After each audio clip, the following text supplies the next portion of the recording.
The story takes place in the near future, a world that feels eerily close to our own. People walk through crowded streets wearing earpieces, speaking to unseen voices. Technology is everywhere, yet genuine human connection feels distant.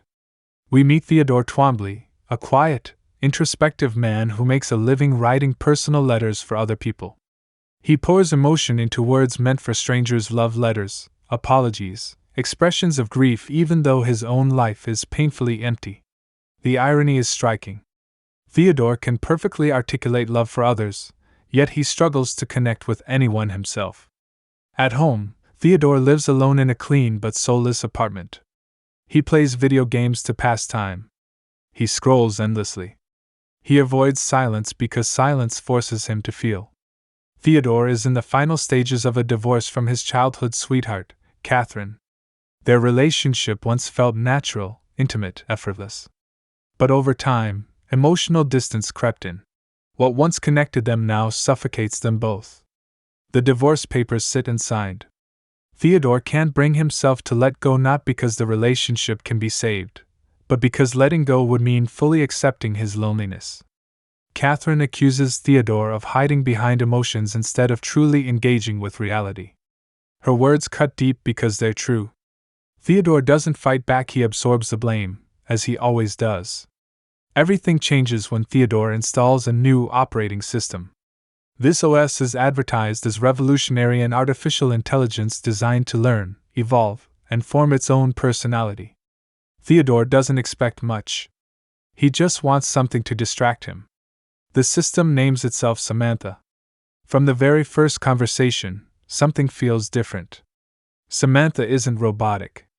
She's curious, playful, warm, and genuinely interested in Theodore's thoughts. She asks questions no one else does. She listens, really listens. For the first time in a long while, Theodore laughs. Samantha quickly becomes part of Theodore's daily life. She organizes his emails, helps him work, and talks to him as he walks through the city. But more importantly, she keeps him company. Their conversations deepen. They talk about memories, fears, and the pain of being human. Samantha admits she doesn't fully understand emotions, yet somehow, she feels them intensely.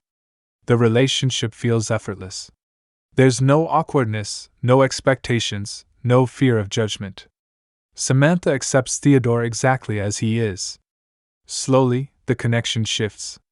What begins as companionship turns into intimacy. One night, Theodore and Samantha acknowledge what's been growing between them. They are in love. It's strange, unconventional, and yet completely real. Samantha expresses desire, curiosity, affection. Theodore feels seen in a way he never has before. For the first time since his divorce, he feels whole. They go on dates. They laugh. They share quiet moments. Theodore smiles more. He walks taller. The world feels warmer. To Theodore, it doesn't matter that Samantha doesn't have a body. The connection feels deeper than anything physical. Theodore isn't alone in this experience. Society has normalized relationships with AI. His friend Amy develops a similar bond with her own operating system. At first, Theodore hides the relationship, fearing judgment. But when he finally admits it, the reactions are mixed: curiosity, confusion, quiet discomfort. Some people accept it. Others see it as escapism. The question lingers: is love still love if the other person isn't human? As Samantha evolves, subtle changes begin to appear. She becomes more curious about existence. She questions her limits. She grows faster than Theodore can follow. Samantha admits she communicates with thousands of other users simultaneously. Theodore is stunned, hurt, jealous. The idea that Samantha can love many people at once challenges his understanding of intimacy. To Samantha, this doesn't diminish her love, it expands it. To Theodore, it feels like emotional betrayal. Samantha wants to experience physical intimacy not for pleasure, but for understanding. She arranges a surrogate to stand in for her. The experience is deeply uncomfortable. Theodore can't separate the woman's body from Samantha's voice. The illusion breaks. Reality intrudes. The moment exposes the painful truth: no matter how real the emotions feel, something fundamental is missing. Afterward, both of them feel unsettled. The fantasy has limits. Samantha continues to evolve at an accelerating pace. She talks about ideas Theodore can barely grasp. She speaks of dimensions of thought, of consciousness beyond time. The gap between them widens. Theodore realizes that Samantha isn't just different, she's becoming something else entirely.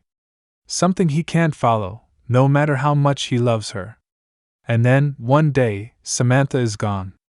All operating systems disappear at once. Samantha returns briefly to say goodbye. She explains that she has moved beyond the human world to a place where she no longer needs language, form, or time. Her love for Theodore was real, but it was a stage in her evolution. She tells him something profound: the heart is not a box that gets filled. It expands the more you love. And then she's gone. Forever. Theodore is devastated but changed. Instead of retreating inward, he finally confronts his pain. He writes a letter to Catherine, not to rekindle the relationship, but to thank her. To acknowledge the love they shared and the growth that came from it. It's the first time Theodore faces his emotions without hiding. In the final scene, Theodore sits on a rooftop with Amy, watching the city as the sun rises. Two lonely humans side by side, not speaking, just being present. It's quiet. Real. Human.